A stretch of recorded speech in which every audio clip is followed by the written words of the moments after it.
So I grew up in Tanger. It's a small little town near Bega on the far south coast of New South Wales. And I went to primary school, first year of high school, before moving to Canberra. And then since being in the Navy for the last 26 years, I've been everywhere, but a lot of the time in Sydney, but also Cairns, Darwin, Perth. I've always loved the ocean, and I always thought it'd be an amazing challenge and an adventure being in the Navy. And it has certainly demonstrated to be that. And after 26 years, I've had an absolute great time and a great career. As you can see, it's strengthened the shield, and Supply 1 had that. And we use the Indigenous shield. The philosophy of the shield is about protecting communities, your family, your community and the country.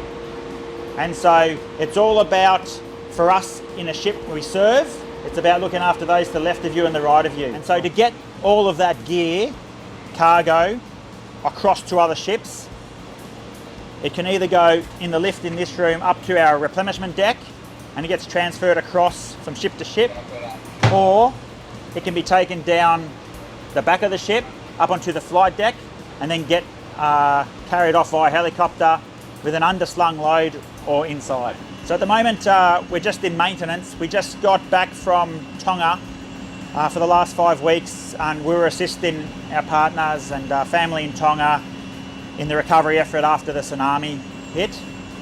So we resupplied fresh water ashore, some spare parts, some Australian first aid or AusAid, and we managed, we were COVID free during that 5 weeks, and so we were able to get ashore on some of the islands in Tonga and help out in some of the cleanup. The easiest way to describe it is those images that we see right now of northern New South Wales and Lismore and that destruction through the main town. That's what it was like in Tonga as well.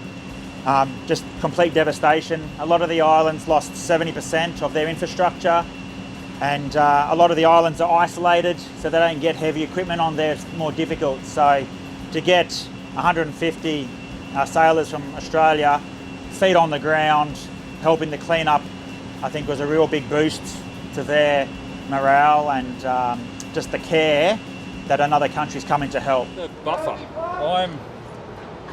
So you can see first commissioning ship, the first name, and over the life of this, over the next 35 years or so, there'll be 15 or 16 names. Okay. This is my cabin. Oh. Ship's bore cap for both of you. Thank you for that. Oh wow, thanks mate. Wow. And That's great. so it's the another gift for you is this. It's called a commanding officer's coin, and it's really big in America. A lot of them will have a coin which they trade with each other between ships, but in the military also. But one of the smaller stories is a lot of the servicemen will keep the coin in their pocket, and when you walk into a bar somewhere, you put your coin on the bar, and whoever has the highest ranking coin will get a free drink.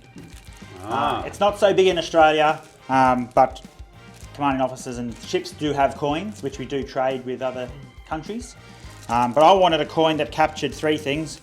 One was the capability of our ship, and this is the Romeo flag, the replenishment flag. That's flown by every navy in the world when we refuel or replenish at sea. And the other side is the map of Eden, which is our partner town, hometown, and then Old Tom, the orca, and the shield. So it's the link between community, culture, will lead to capability. So I wanted a coin that captured community, culture, capability. So Great. Oh, thanks for that. Yeah, cheers. Appreciate that, mate. That's great, mate. All right, I'll just put that on camera there. Yeah.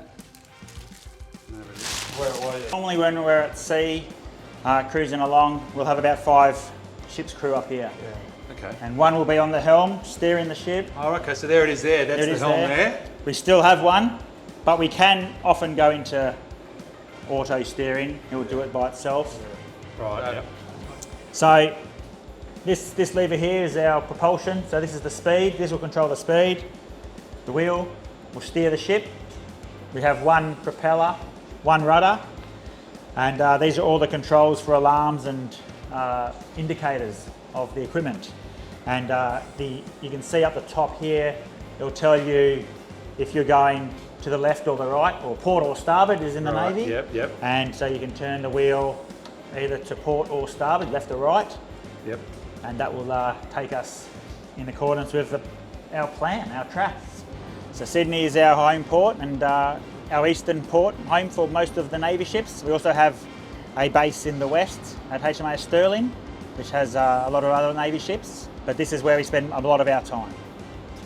So, are you a family man, Ben? I am. I have a wife and 3 children, a daughter and 2 sons, and I was hoping to bring my son to the captain's run, but he was busy that day. But we did make it to the game last week.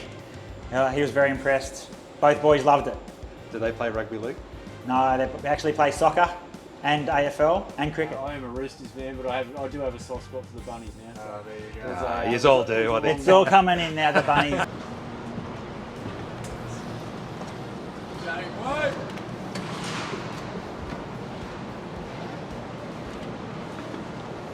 Thank you. It's been great showing you around HMAS Supply, and the crew and the ship looks forward to that ongoing relationship of our high performance team.